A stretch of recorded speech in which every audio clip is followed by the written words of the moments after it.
Bonjour à tous, aujourd'hui je vais vous présenter une roche spéciale et peu commune. Elle est spéciale par sa forme, puisqu'elle présente une forme arrondie au bord et allongée et un peu courbée.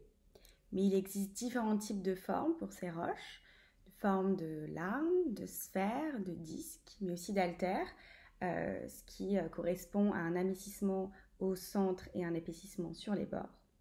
Mais dans tous les cas, elle rappelle une forme d'éclaboussure. Elle présente aussi une texture particulière, celle d'un verre, c'est-à-dire non cristallisé. Celle-ci a été retrouvée dans le désert d'Atacama, qui est un lieu propice à la recherche de météorites, car il y a très peu de précipitations, donc peu d'altération et peu de végétation. Donc dans ce lieu, on retrouve beaucoup de météorites et on retrouve aussi ces roches-là. Ce n'est pas une coïncidence, puisque la formation de ces roches est liée à l'impact du météorite sur Terre. On les appelle les tectites. C'est leur forme et leur texture qui les caractérisent. La texture de verre reflète un liquide qui a été refroidi très rapidement, d'où leur nom tectite qui vient du grec tectos, fondu. Et la forme arrondie rappelle une forme aérodynamique. Ces caractéristiques traduisent une solidification d'un liquide silicaté dans l'air suite à une éjection. On a d'abord pensé que c'était des verres volcaniques, mais ça ne peut pas expliquer la présence de micro-inclusions de minéraux choqués ou de minéraux formés à haute pression comme la coésite dans certaines d'entre elles. Et de plus, elles n'ont pas une composition de roches volcaniques, notamment elles sont très pauvres en eau comparées aux roches volcaniques. Il a été même pensé que ces tectites étaient des météorites vitreuses, mais l'absence de traces d'exposition aux rayons cosmiques et leur composition similaire à des roches terrestres s'oppose à cette hypothèse.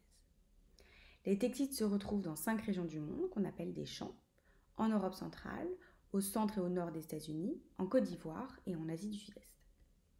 Toutes les tectites d'un même champ ont le même âge et la même chimie, ce qui suggère une origine commune, et pour certains champs, un cratère d'impact a été identifié, qui correspond aussi au même âge. Cette dernière caractéristique est un argument fort pour l'origine des tectites par impact de météorites.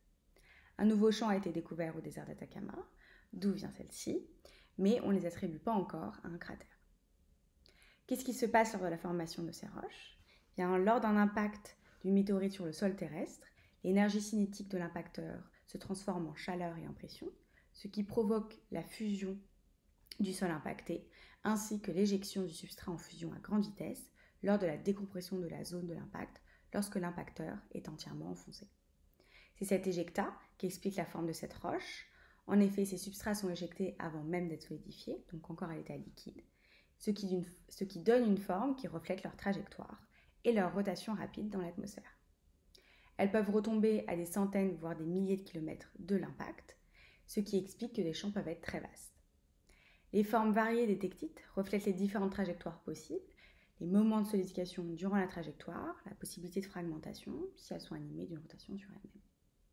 Depuis des siècles, ces tectites ont été largement utilisées comme outils, mais aussi comme talismans. Et par exemple, encore aujourd'hui, en Côte d'Ivoire, certains chefs de tribus les collectionnent et leur attribuent des pouvoirs surnaturels. Merci de votre écoute.